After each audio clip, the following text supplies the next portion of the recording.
काफी है, इतना बहुत है। हीरे बहुत होते भी नहीं, कंकड़ पत्थर ही बहुत होते। हीरा एक भी काफी होता है।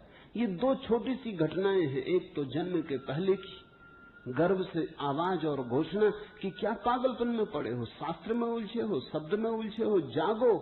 ये ज्ञान नहीं है, ये सब उधार है, ये सब बुद्धि का ही जाल है, अनुभव नहीं है। इसमें रंच मात्र भी सार नहीं है। कब तक अपने को भरमाए रखोगे?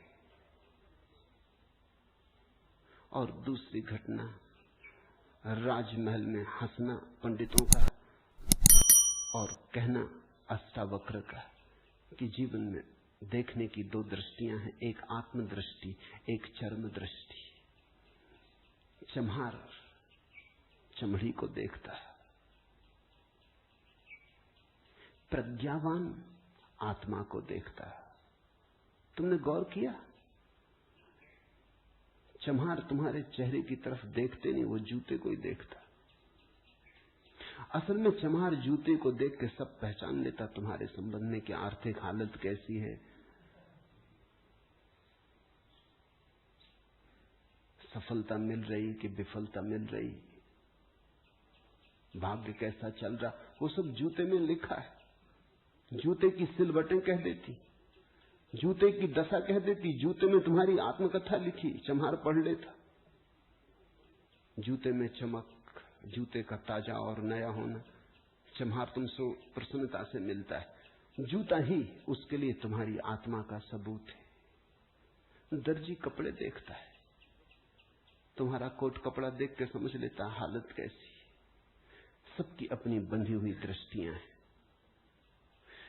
सिर्फ आत्मवान ही आत्मा को देखता है। उसकी कोई दृष्टि नहीं है, उसके पास दर्शन है। एक छोटी घटना और जो अष्टावक्र के जीवन से संबंधित नहीं, रामकृष्ण और विवेकानंद के जीवन से संबंधित है, लेकिन अष्टावक्र से उसका जोड़ है।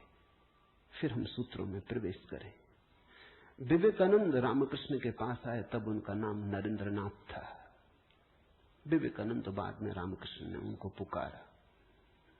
जब आए रामकृष्ण के पास तो अति विवादी थे, नास्तिक थे, तर्कवादी थे, हर चीज के लिए प्रमाण चाहते थे। कुछ चीजें हैं जिनके लिए कोई प्रमाण नहीं, मजबूरी है। परमात्मा के लिए कोई प्रमाण नहीं है और प्रमाण नहीं। प्रेम के लिए कोई प्रमाण नहीं है और प्रमाण नहीं। सौंदर्य के लिए कोई प्रमाण नहीं है और प्रमाण नहीं है। अगर मैं कहूं देखो ये खजूरेना के वृक्ष कैसे सुंदर, और तुम कहो हमें तो कोई सौंदर्य दिखाई नहीं पड़ता, वृक्ष जैसे वृक्ष, सिद्ध करें, मुश्किल हो जाएगी। कैसे सिद्ध करें कि सुंदर है? सुंदर होने के लिए सौंदर्य की परख चाहिए और तो कोई उपाय नहीं। आंख चाहिए और तो कोई उपाय नहीं। कहते हैं मजनू ने कहा कि लैला को जानना हो तो मजनू की आंख चाहिए। ठीक कहा।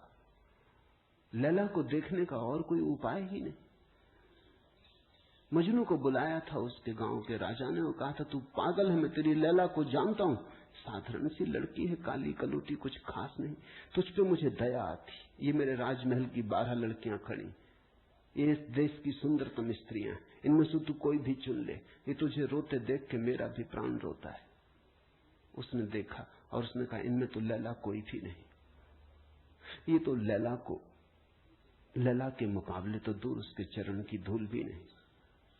सम्राट कहने लगा मजनू तू पागल है। मजनू ने कहा ये हो सकता है, लेकिन एक बात आपसे कहना चाहता हूं, लैला को देखना हो तो मजनू की आंख चाहिए।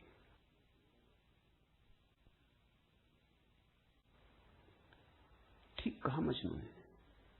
अगर वृक्षों के सौंदर्य को देखना हो तो कला की आंख चाहिए और कोई प्रमाण नहीं। अगर किसी के प्रेम को पहचानना हो तो प्रेमी का हृदय चाहिए और कोई प्रमाण नहीं। और परमात्मा तो इस जगत के सारे सौंदर्य और सारे प्रेम और सारे सत्य का इकट्ठा नाम है।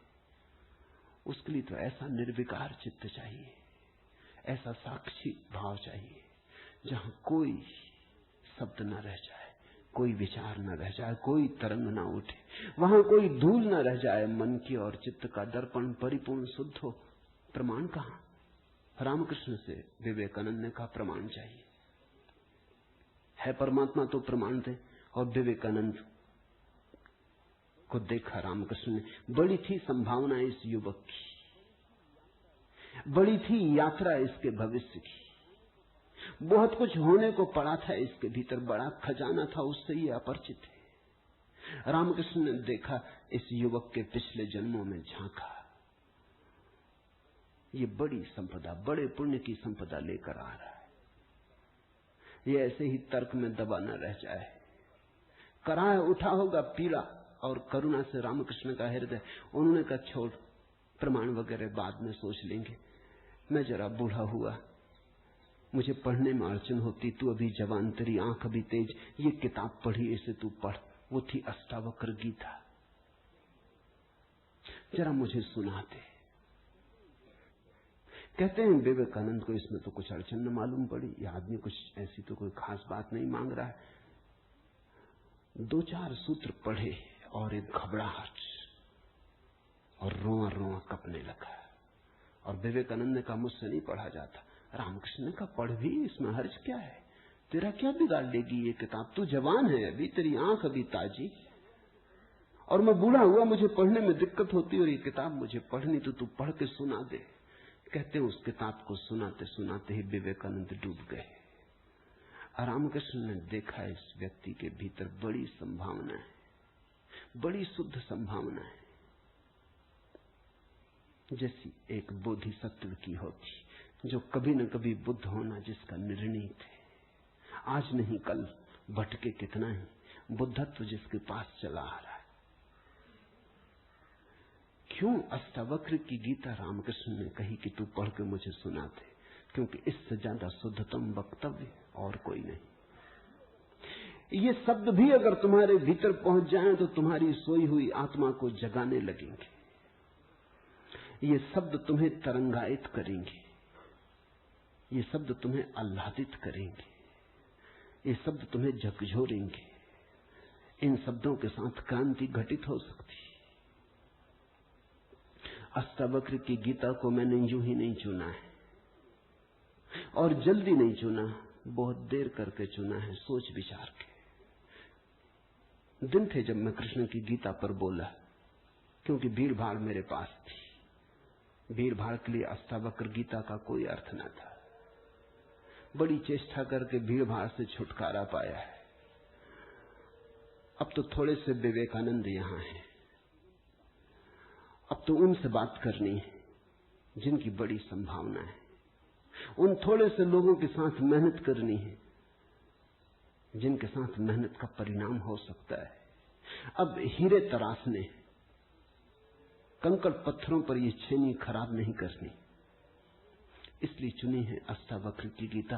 तुम तैयार हुए हो इसलिए चुनी।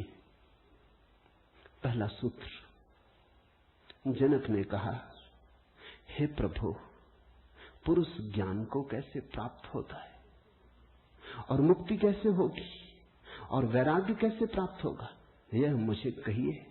एतत् मम ब्रूहि प्रभु, मुझे समझाएं प्रभु। 12 साल के लड़के से सम्राट जनक का कहना, हे प्रभु भगवान मुझे समझाएं।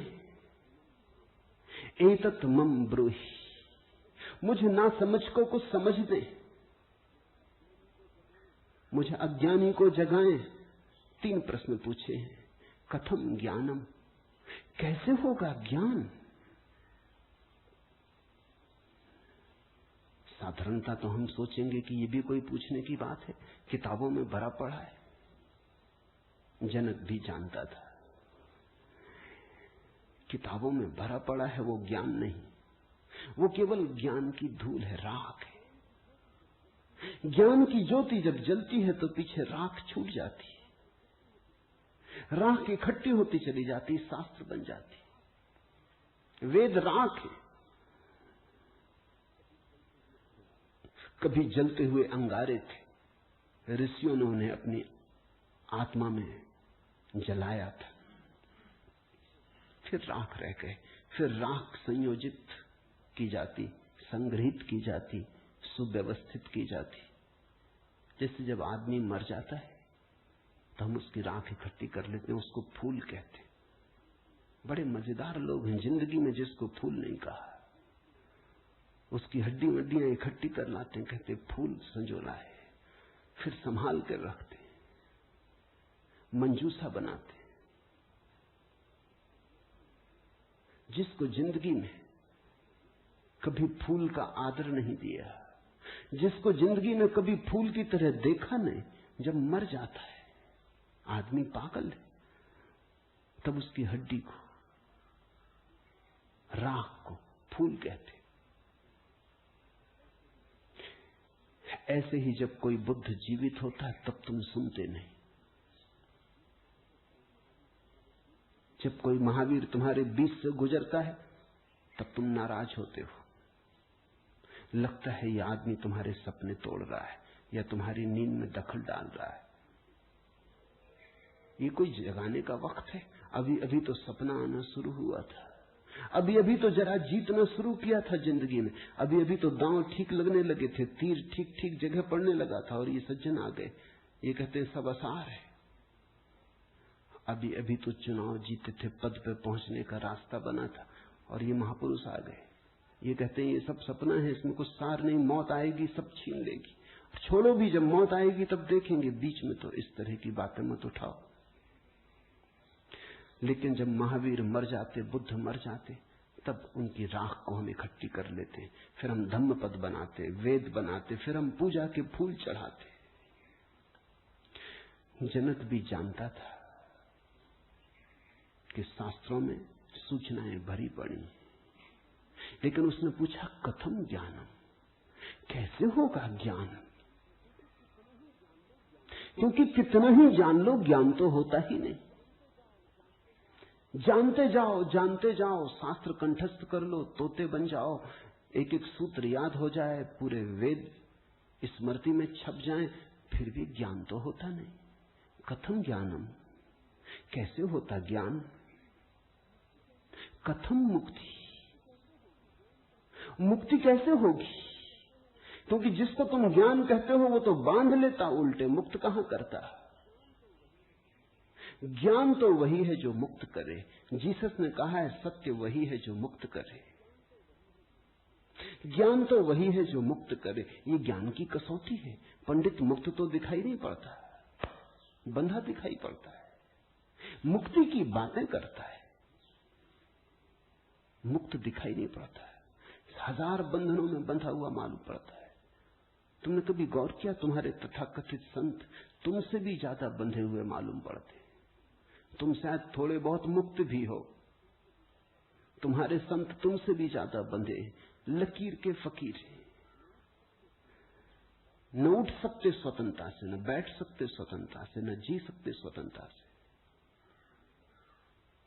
कुछ दिनों पहले कुछ जैन साध्वियों की मेरे पास खबर आई कि वो मिलना चाहती, मगर श्रावक आने नहीं देते। ये भी बड़े मजे की बात है। साधु का अर्थ होता है जिसने फिक्र छोड़ी समाज की, जो चल पड़ा अरण्य की यात्रा पर, जिसने कहा अब न तुम्हारे आदर की मुझे जरूरत है, न सम्मान की। लेकिन साधु साध्वी कहते हैं श्रावक आने नहीं देते। वो कहते हैं वहां भूल के मत जाना, वहां गए तो ये दरवाजा बंद। ये कोई साधुता हुई? ये तो परतंत्रता हुई, गुलामी हुई। ये तो बड़ी उल्टी बात हुई। ये तो ऐसा हुआ कि साधु श्रावक को बदले, उसकी जगह श्रावक साधु को बदल रहा है।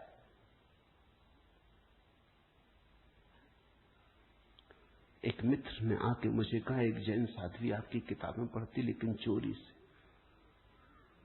टेप भी सुनना चाहती लेकिन चोरी से, और अगर कभी किसी के सामने आपका नाम भी ले दो तो वो इस तरह हो जाती जैसे उसने कभी आपका नाम सुना ही नहीं। ये मुक्ति हुई। जनक ने पूछा कथम मुक्ति, कैसे होती मुक्ति, क्या है मुक्ति? उस ज्ञान को मुझे समझाएं जो मुक्त कर देता है। स्वतंत्रता मनुष्य की सबसे महत्वपूर्ण आकांक्षा है। सब पालो, लेकिन गुलामी अगर रही तो छिदती है। सब मिल जाए, स्वतंत्रता न मिले तो कुछ भी नहीं मिला। मनुष्य चाहता है खुला आकाश, कोई सीमा ना हो। वो मनुष्य की अंतरतम निगूढ़तम आकांक्षा है, जहां कोई सीमा ना हो, कोई बाधा ना हो। इसी को परमात्मा होने की आकांक्षा कहो, मोक्ष की आकांक्षा कहो। हमने ठीक शब्द चुना है, मोक्ष। दुनिया की किसी भाषा में ऐसा प्यारा शब्द नहीं। स्वर्ग, फिरदौस, इस तरह के शब्द हैं, लेकिन उन शब्दों में मोक्ष की कोई धुन नहीं है। मोक्ष का संगीत ही अनूठा है। उसका अर्थ ही केवल इतना है, ऐसी परम स्वतंत्रता जिस पर कोई बाधा नहीं है। स्वतंत्रता इतनी शुद्ध कि जिस पे कोई सीमा नहीं। पूछा जनक ने, कैसे होगी मुक्ति और कैसे होगा वैराग्य? हे प्रभु, मुझे समझाकर कहिए। अष्टावक्र ने गौर से देखा होगा जनक की तरफ, क्योंकि गुरु के लिए वही पहला काम है कि जब कोई जिज्ञासा करे तो वो गौर से देखे जिज्ञासा किस स्रोत से आती, पूछने वाले ने क्यों पूछा है। उत्तर तो तभी सार्थक हो सकता है जब प्रश्न क्यों किया गया है वो समझ में आ जाए, वो साफ हो जाए। ध्यान रखना, सद्ज्ञान को उपलब्ध व्यक्ति, सद्गुरु, तुम्हारे प्रश्न का उत्तर नहीं देता, तुम्हें उत्तर देता है। तुम क्या पूछते हो इसकी फिक्र कम है, तुमने क्यों पूछा है, तुम्हारे पूछने के पीछे अंतर चेतन में छिपा हुआ जाल क्या है, तुम्हारे प्रश्नों की आड़ में वस्तुतः कौन सी आकांक्षा छिपी है।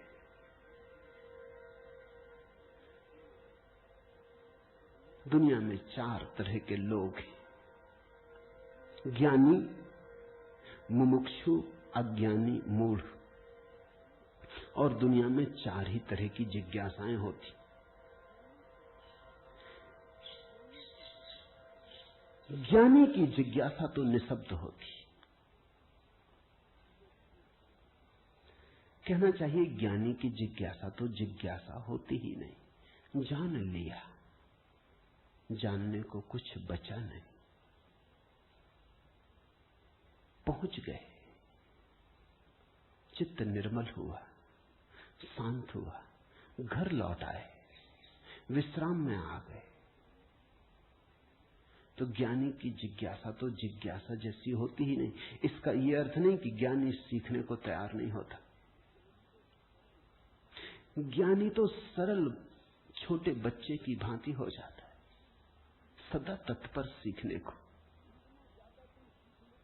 जितना ज्यादा तुम सीख लेते हो उतनी ही सीखने की तत्परता बढ़ जाती।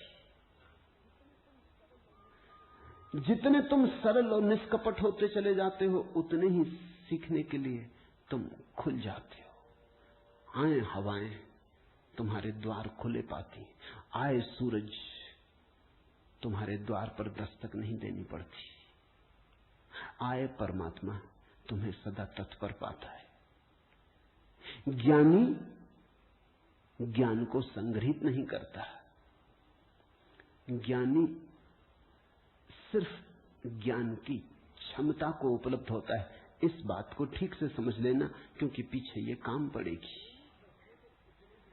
ज्ञानी का केवल इतना ही अर्थ है कि जो जानने के लिए बिल्कुल खुला है, जिसका कोई पक्षपात नहीं, जानने के लिए जिसके पास कोई पर्दा नहीं, जिसके पास जानने के लिए कोई पूर्व नियोजित योजना ढांचा नहीं। ज्ञानी का अर्थ है ध्यानी, जो ध्यानपूर्ण है। तो देखा होगा अष्टावक्र ने गौर से जनक में झांक के, ये व्यक्ति